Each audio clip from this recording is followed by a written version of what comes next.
Halo adik-adik, hari ini kita akan membahas mengenai barisan dan deret geometri. Oke adik-adik, sebelum kita belajar, kita akan bahas dulu mengenai kegunaannya. Nah, kegunaan barisan geometri digunakan untuk menghitung populasi jumlah penduduk, dan yang kedua untuk di bidang ekonomi digunakan untuk menghitung inflasi. Nah, sedangkan nanti di ujian nasional, adik-adik akan berhadapan dengan 2 nomor, dan di SBMPTN adik-adik akan berhadapan dengan 1 nomor. Oke adik-adik, kita mulai saja ya mengenai deret geometri. Oke, definisinya ini nih. Deret geometri apa sih? Deret geometri adalah urutan bilangan yang bilangan berikutnya merupakan perkalian dari suatu bilangan dengan rasio tertentu. Maksudnya kayak gimana? Maksudnya kayak ini. Misalkan saya punya angka pertama 2, 6, 18, 54 dan seterusnya. Nah, 2 jadi 6 diapain sih? Oh, dikali 3. 6 jadi 18 dikali 3. 18 jadi 54 dikali 3. Nah, 3 itu namanya rasio. Ngerti ya? Jadi rasio itu perkaliannya. Nah, ingat, 2 ini namanya U1, 6 namanya U2, 18 namanya U3, 54 namanya U4. Nah, nama lain dari U1 adalah A.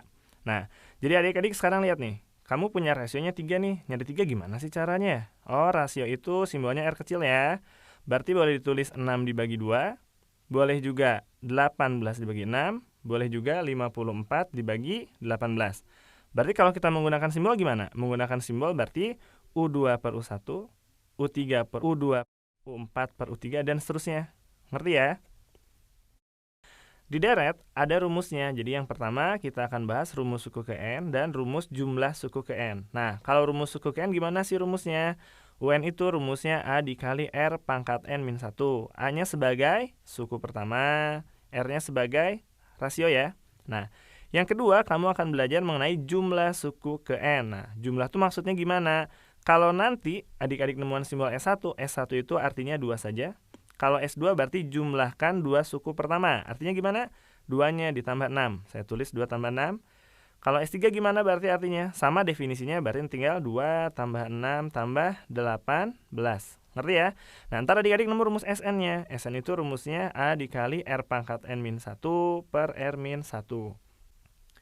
Ayo adik-adik kita lihat contohnya ya. Contohnya nomor 1 ya. Saya baca ini. Seutas tali dipotong menjadi 5 bagian sehingga panjang potongan-potongan tali tersebut membentuk barisan geometri. Jika panjang tali terpendek 6 cm dan potongan tali terpanjang 96 cm, maka panjang tali semula adalah. Nah, saya ambil soal ini dari UN tahun 2014 ya. Jadi gini adik-adik. Adik-adik punya 5 tali nih. 1, 2, 3, 4, 5. Yang paling pendek itu panjangnya 6 cm dan yang paling panjangnya 96 cm. Ingat tadi